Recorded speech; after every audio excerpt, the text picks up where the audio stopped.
کامیاب نہ ہو سکی تو اس کی اپنی زندگی بھی ختم ہو جائے گی۔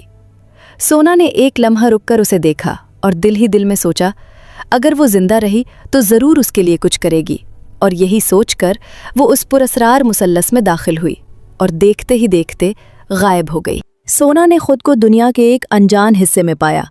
جیسے ہی اس کی آنکھ کھلی اس نے فوراً وہ جڑی بوٹی کھا لی، اور جڑی بوٹی کھاتے ہی وہ جل پری سے انسان بن گئی۔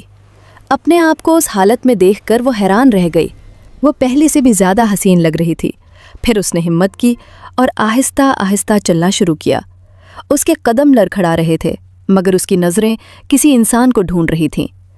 چلتے چلتے اسے اچانک محسوس ہوا جیسے کوئی اسے پیچھے سے دیکھ رہا ہو۔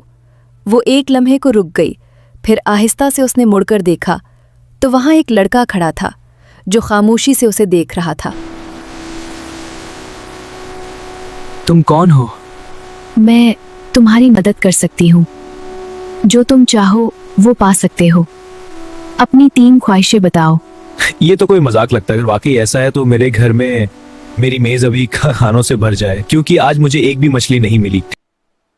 وہ لڑکا مسکرا کر چلا گیا اور سونا اس افسوس میں رہ گئی کہ وہ اپنی ایک خواہش ضائع کر چکا تھا۔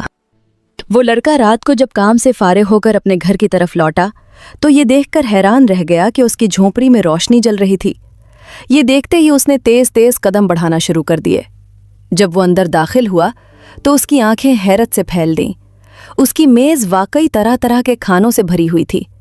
یہ سب دیکھ کر وہ ششدر رہ گیا، اور اسی لمحے اسے احساس ہوا کہ وہ سنہری بالوں والی لڑکی سچ کہہ رہی تھی۔ ہیری ایک غریب لڑکا تھا جس کے ماں باپ بچپن میں ہی دنیا سے چلے گئے تھے۔ اسے اس کے ایک چچا نے پالا تھا مگر اب وہ بھی زندہ نہیں رہے تھے۔ ہیری ایک صاف دل اور لالچ سے پاک انسان تھا۔ اتنی غربت کے باوجود بھی وہ خوش رہتا تھا۔ اسے زندگی سے کوئی شکایت نہیں تھی۔ اسی لیے جب وہ بیٹھ کر سوچنے لگا کہ اسے زندگی میں کیا چاہیے تو وہ الجھ کر رہ گیا، کیونکہ اس کی کوئی خواہش ہی نہیں تھی۔